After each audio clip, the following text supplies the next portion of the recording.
Bienvenidos a Certifica, el podcast de EQA sobre el mundo de la certificación de empresas.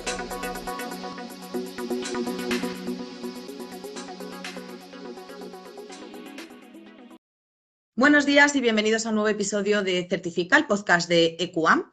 Hoy vamos a hablar sobre la nueva ISO 27001 de 2022. Para ello, hoy nos acompaña Ono Diez, responsable técnico del área de certificaciones TIC en EQA España. Buenos días, Ono, ¿qué tal? ¿Cómo estás? Buenos días, ¿qué tal? Pues para empezar a hablar hoy, cuéntanos, ¿qué es la norma ISO 27001 y qué relación tiene con la ISO 27002? Bueno, la norma ISO 27001 es un estándar internacional que está enfocado concretamente a seguridad de la información. Es decir, no solo la seguridad informática, que serían los equipos, las redes, sino a todo lo que tiene que ver con información. Abarca desde papel, cables, personas, infraestructuras, todo aquello que está protegiendo a la información.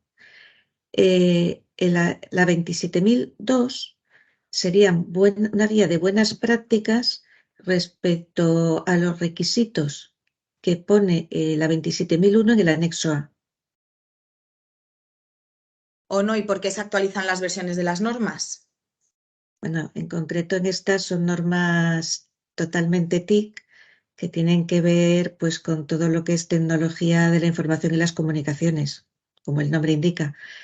Y con la rápida evolución que hay en este campo, es totalmente necesario que se vayan adecuando y que vayan sacando nuevos controles para poder proteger la información desde todos los puntos de vista y que no haya brechas en nuestros sistemas debido a una rápida evolución tecnológica y que la norma no protegía contra esos nuevos posibles eventos. Y vamos a lo importante de hoy. ¿Qué cambios hay en la ISO 27001 de 2022 y qué novedades hay también en el anexo A? Vale, la pregunta es muy buena porque lo que es en la 27001, lo que es el cuerpo, como ahora voy a dar unas pinceladas rápidas, no tiene grandes cambios. En cambio, el anexo A sí que sufre un lavado de cara total. Empiezo por la 27001. Lo que se hace con esta nueva versión es adecuar un poco la semántica, la gramática, para que las traducciones a los diferentes idiomas que van saliendo sea más fácil de hacer y sea totalmente entendible y tenga una trazabilidad total.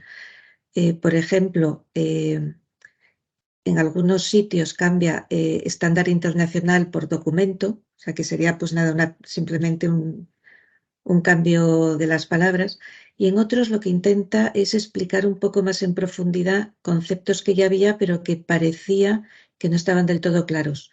Que bueno, los grupos que están modificando las ISOs lo que intentan es tener realimentación de las auditorías, de los clientes, para ver si de verdad eso que habían escrito es entendible o no. Entonces, lo que es la 27001 cambia, por ejemplo, el punto 9.2 de auditoría interna, el 9.3 de revisión por la dirección, pero no son cambios de entidad, son simplemente cambios para que se entienda mejor el requisito. Luego hay algún punto nuevo, como sería el 6.3, que es planificación de cambios, pero que si lo vemos un poco no es tan nuevo porque está relacionado con lo que había de gestión de cambios en el anexo A. ¿Y qué pasa con el anexo A? Pues aquí sí que hay un cambio importante, pero más que nada es de organización y de estructura, porque al final abarca todo aquello que ya se estaban haciendo en las empresas. Sí es cierto que no había ningún control, por ejemplo, relacionado con cloud, y ahora sí aparecen los controles relacionados con la nube, aunque antes, o sea, antes me refiero a la versión anterior, cuando había tecnologías en la nube sí que se estaban auditando y los auditores mirábamos que estuvieran bien protegidos. Entonces, el mayor cambio es ese respecto al anexo A, que ahora no es obligatorio, o sea, cualquier empresa puede coger un conjunto de controles y aplicarlos siempre que justifique, porque la declaración de aplicabilidad sigue existiendo, siempre que justifique que esos controles que eligió y que aplicó cubren todo aquello que pretende cubrir el anexo A de la 27001. ¿Y podrías contarnos un poco también sobre los cambios de la ISO 27002? Bueno, como dije antes, la 27002 es la guía de buenas prácticas que intenta explicar cómo aplicar los controles que se piden en el anexo A, con lo cual la relación es total. La 27002 antes tenía 14 grupos o dominios con 114 controles y ahora pasa a tener 93 controles en 4 dominios. O sea, los dominios que teníamos antes se transforman en organizacional, personas, físico y tecnológico, con lo cual vemos que sigue abarcando todo y lo que se hace es reestructurar esos 114 controles, algunos los juntan, otros permanecen igual, hay alguno nuevo, pero como decía antes, los nuevos no es algo que no se auditara, sino que aparece como control nuevo ya escrito, como un control aparte. Y lo que sí es nuevo respecto a la 27002 es que aparece una nueva clasificación. Aparte de esta que acabo de comentar de por dominios, se clasifican con 5 atributos. Tipo de control, propiedades de seguridad de la información, conceptos de ciberseguridad, capacidad operativa y dominio de seguridad. Entonces, lo que sí vemos aquí es como un lavado de cara y una reorganización total de los controles. ¿Y hay que aplicar aquí obligatoriamente los controles del anexo A? No, como ya comenté antes, ahora deja de ser obligatorio y cualquier implantador puede escoger los controles que más le gusten. Hay diversas normas a nivel internacional, quizá aparte de la 27001, una de las más conocidas sea NIST. Lo único que hay que tener en cuenta que la declaración de aplicabilidad sigue existiendo y que hay que tener una trazabilidad. En este control yo lo aplico de esta forma, cubriendo todos los puntos. Y cuando el auditor vaya tendrá que comprobar que efectivamente esos controles que decidió aplicar la organización se corresponden con, digamos, aquellos que sugiere el anexo A de la 27001. Y por último, ¿cuáles son los plazos de adecuación de la nueva norma? Bueno, la nueva norma se publicó, o sea, lo que es la 27001 se publicó en octubre del 22. Digo la 27001 porque la 27002 era ya de febrero del 22, pero no era, vamos a decir, obligatoria, que tampoco lo es ahora, pero bueno, digamos que no era aconsejable implementar hasta que se publicara la 27001, que ya digo que fue en octubre del 22.